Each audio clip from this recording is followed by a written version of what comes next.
So am I right in saying then, to summarize, that Islam has infiltrated the Home Office? Yes, and this is not just my opinion, it's again the opinion of William Shawcross. William Shawcross, who did the Shawcross Review, very respected academic, unless it's by the Islamic Network, he pointed to Hizb ut-Tahrir, which is now a proscribed organisation. They were only proscribed in January 2024, by the way, after, in the immediate aftermath of October 7th, there was this famous video where they gathered on the streets of London and said, with a big banner, "Muslim armies rise up for jihad." So I think they were declaring their intent to repeat October the 7th, except this time in Britain. Yeah, quite. So they finally got proscribed by the Conservative government. He said that they had, since about 2008, been waging a long campaign against Prevent, lobbying people from inside the Home Office while they were outside it to deprioritise and soften their approach towards what did and didn't constitute Islamism. And the perfect example of this is a chap called Mohammed Kosbar, who met with Sadiq Khan on a number of occasions. He was on the Met Police's board of advisors for Islam. And in the aftermath of October the 7th, he celebrated Hamas as masters of the martyrs of resistance, and himself was affiliated with Hizb ut-Tahrir. So these people were in positions of influence over the police, which is why, obviously, when Hizb ut-Tahrir did that, when they said, "Rise up for jihad," the Met Police said, well, jihad has a number of meanings. These are the people they're getting their guidance from. So they launder ideas via Islamist groups, now prescribed, but some of them still not prescribed, like the Muslim Council of Britain, who have ties with the Muslim Brotherhood, according to a 2015 UK government report. But for some reason, unlike Saudi Arabia, Egypt, and all of the other sensible Arab countries who still haven't banned them, they launder their ideas through officials that appoint themselves as the representatives of community cohesion within government bodies. They're appointed there as a matter of law by the Equality Act. They shape policy, and then the Islamists basically get off scot-free. What do we do? Right. So there's a number of laws that we can repeal. So I'd say we have to repeal the Equality Act first and foremost, because that sets up the public sector equality duty, which gives these people jobs. It mandates every public sector body acts as a kind of arbiter for proper relationships between community groups. And the only group that isn't afforded community status, a sort of special consideration by the state, is the native British host majority.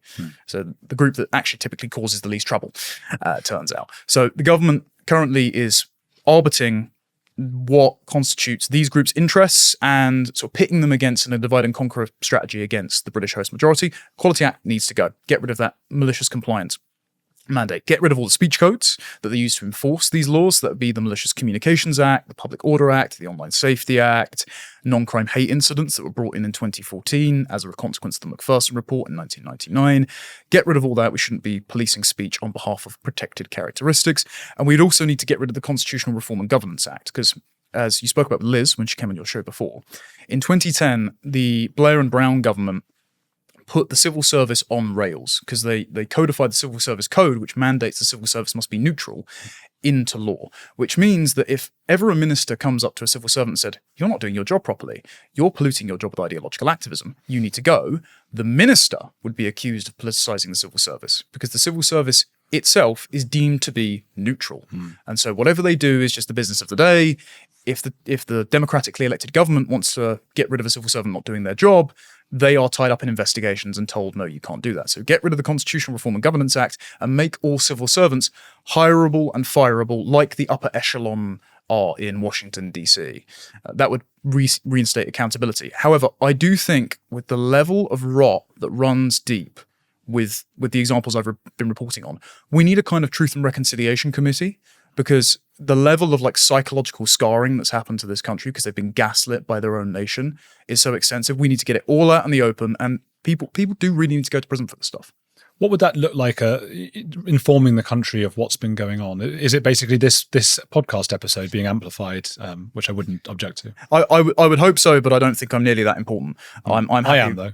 True, fair point. I'm happy for people to take this research and run with it. I just don't think many people have been reporting on it as much. Laura Dodsworth did some good work in relation to COVID during the lockdowns with State of Fear, which is where I first sort of heard of this body and did some research into it. But since then, very few people have been reporting on this. What I think is best is, and I don't trust the current state powers to do this, so it would need to be the next government, hopefully, if they're wise to this sort of stuff, would be a kind of televised national inquiry with statutory powers to call people to account if they've found that they've broken the law. Misconduct in public office is a charge that we can bring against people, by the way. We should bring back charges of sedition as well to properly hold these people to account. If we find that they've done these terrible things and they've got provable consequences, then they should be stripped of their pensions, they should be stripped of their titles. Some of these people have damehoods and knighthoods, and they should face prison time for it. It's just that the current crop of politicians and civil servants are not interested in accountability because they've sunk a lot of costs into maintaining the system because it makes them feel comfortable, it allows them to attend polite dinner parties, and at the end of the day, it gives them a very fat paycheck. You know what makes me squirm a little bit about it, and I'm sure you understand this, is, historically, whenever there's a kind of regime change, and now let's hold all those who did the things they did to account. And I don't disagree with anything you've said. It's just, it makes me squirm because I think of any time in history when that's happened, they sort of go too far, don't they? And they start sort of hanging people, and then they're the next regime, I don't think you could characterize the post-World War II Nuremberg trials, for example, as going too far in that fashion. Right. I think you do need, and some of the things that have been done, of course, they're not mass extermination camps, but the level of dishonesty and malevolence does need some sort of accountability. And so I do think people should face legal consequences for this. I'll give you an example.